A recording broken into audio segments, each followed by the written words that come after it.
Assalamualaikum warahmatullahi wabarakatuh. Waalaikumsalam warahmatullahi wabarakatuh. Hari ini kita dipertemukan dalam wadah pembelajaran singkat, katanya Kultum, media pembelajaran ala-ala Kultum yang mengangkat topik, isu, dan permasalahan kontemporer, diselesaikan dengan pendekatan kontekstual. Yeah. Topik yang akan kita angkat adalah kodok puasa atau fidyah. Yeah. Puasa kodok adalah puasa yang dilakukan untuk mengganti puasa wajib yang tertinggal, sebab terdapat sesuatu hal yang membuat puasa wajibnya menjadi batal tanpa sengaja.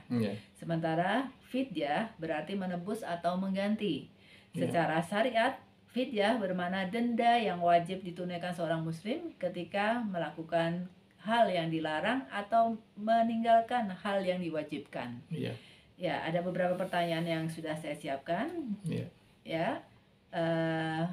Yang pertama, bagaimana ya dasar syar'i dari kodok puasa atau fidyah dari puasa wajib Ramadan kita? Bismillahirrahmanirrahim. Assalamualaikum warahmatullahi wabarakatuh. Waalaikumsalam. Ya, kalau dasar syar'inya itu Al-Quran, ya, itu Al-Baqarah ayat 184 mengenai siapa yang boleh meninggalkan puasa dan siapa yang harus kodok dan siapa yang boleh membayar fidyah. Itu di Al-Quran ayat Al-Baqarah ayat 184. Ya, jadi ada ketentuan dasarnya di Al-Quran ya. Ketentuan lengkapnya seperti apa? Jadi kalau ketentuan lengkapnya itu selain Al-Quran ya, Al-Baqarah 184 tentu ada penjelasan melalui hadis-hadis ya. Jadi untuk Al-Qurannya sendiri itu yang dikatakan bahwa siapa yang boleh meninggalkan puasa, ini kita terkaitnya dengan puasa Ramadan ya, dengan sahur Ramadan. Itu di ayat 194 itu adalah orang yang sakit ya, yang sakit dan bisa sembuh ya, dan orang yang sedang perjalanan musafir yang kemudian dia tidak lagi musafir. Nah, itu boleh. Di sini kalimat sebenarnya di antara ini adalah boleh ya. Boleh itu artinya ya sepanjang dia sakitnya tidak terlalu berat dan dia masih ingin puasa ya dia tetap puasa boleh. Tapi kalau dia tidak puasa tidak apa-apa. Kemudian kalau dia musafir pun juga kalau dia kuat ya dia boleh untuk tidak puasa. Tapi kalau dia merasa tidak masalah dia tetap berpuasa tidak masalah juga. Nah kemudian kelompok yang pertama inilah yang kemudian dia harus membayar untuk pada di luar Ramadan membayar kodok tadi ya. Puasa sejumlah hari yang ditinggalkannya. Jadi di situ adalah masalah kodok. Kemudian untuk masalah fidyah ya, membayar fidyah ini, di sini di ayat Al-Qur'annya itu dikatakan adalah barang siapa bagi orang-orang tidak sanggup melakukan puasa ya, puasa Ramadan ini ya, di ayat 184. Karena 183 itu yang terkait dengan puasa Ramadan, jadi 184-nya terusannya ya. Jadi di situ yang tidak sanggup maka dia membayar fidyah gitu. Nah ini pertama adalah masalah fidyah tadi, siapa yang membayar fidyah, yang tidak sanggup itu siapa? Nah itu adanya di hadis ya, di buku hadis dan buku kitab-kitab penjelasan dari para sahabatnya. Nah ini ada dua di sini. Kalau ini menurut Ibnu Abbas, melalui Ibnu Abbas itu orang yang tidak sanggup itu adalah wanita hamil yang sedang menyusui, yang dia khawatir kalau bayinya itu akan terganggu kesehatannya kalau dia puasa. Itu menurut Ibnu Abbas ya. Kalau menurut yang lain lagi yaitu menurut Ibnu Sa'ad. Kalau Ibnu Sa'ad itu dalam Tabaqatnya ya dari Mujahid, ini menurut dia ini asbabun nuzul dari Al-Baqarah ayat 184 yang menyebutkan mengenai orang yang tidak sanggup puasa, yang dia bisa tidak puasa dan kemudian dia membayar fidyah, itu adalah terkait di sini adalah turunnya asbabun nuzulnya adalah majikan dari Qis bin Sa'ib ya, yang sudah sangat lanjut usianya. Jadi dengan demikian kita mengacu kepada dua penjelasan dari ayat Quran tadi ya. Jadi ada pertama adalah wanita menyusui dan hamil, dan kedua orang yang sangat lanjut usianya. Yang sudah usur mungkin ya. Ya, tetapi ya bisa dikembangkan lagi bahwa orang yang memang belum lanjut tetapi dia sudah sakit yang parah yang tidak bisa sembuh lagi, itu juga dia harus membayar fidyah. Oh iya. Ya. Nah, terkait dengan pembayaran fidyah itu seperti apa ketentuan atau ke apa sih?